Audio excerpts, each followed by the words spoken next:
Or You gonna leave that light on? Which one? Is that for fun? It's to make you feel like you're on the spotlight. Oh, okay. But I think I've got early onset of Alzheimer's at 39. I forget what I had for breakfast, so I'm glad I'm texting you pictures. Hopefully you got a couple good things out there you can cut out and make me look good. Oh, absolutely. Especially since we got your good side with the good part.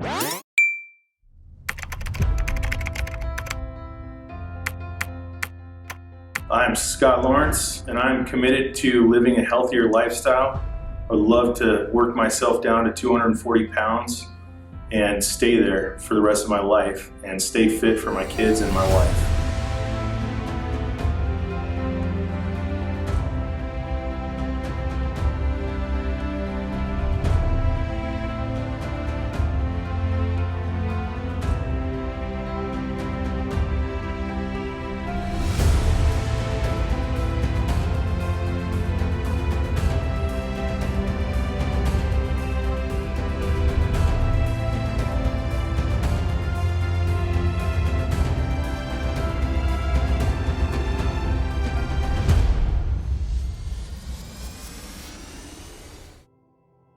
It seems like as I got out of high school, just slowly kept up the eating habits that I had in high school, and the workouts dropped off.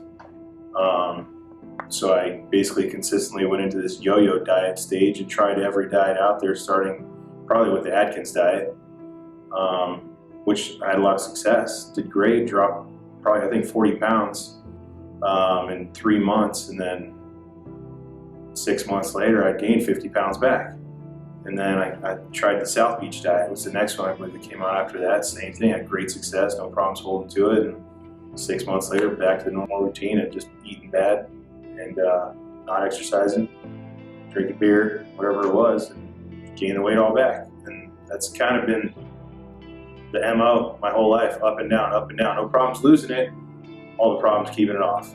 Coming out of high school, were there any things that kind of triggered for you as far as like food or any kind of life events that made food like a coping mechanism or anything, or was it? I think that's more of it. The fact that I wasn't working out anymore and I was still had the same high portions. It's always been a diet. In the back of my head, I always knew you needed the lifestyle change, but it's always been considered a diet.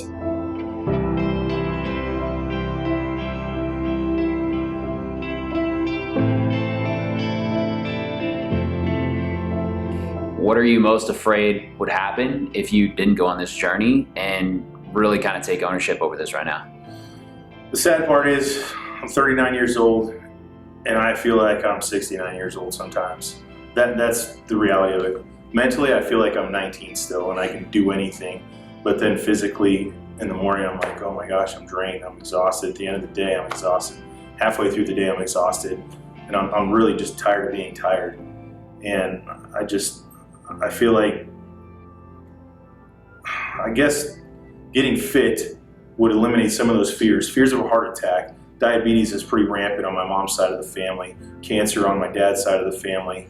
Tell me how that plays a role with, you know, your wife as well. We've been married 17 years. And she's always said any change that she asks me to make is for me, not for her. She wants me to live a long, healthy life, and she tells me you shouldn't drink as many beers, you shouldn't drink as often, you shouldn't eat at 10 o'clock at night. And it's not just to say those things to be a jerk, it's because she wants me to be around with her for the next 50 years. So, you know, that's a driving force also as far as being healthy for her, showing her through my health and exercise that I do care about her and her feelings, because I think that says something when I'm doing it, not just for myself, but for her and for my children. And hopefully, you know, that brings us closer together as a family.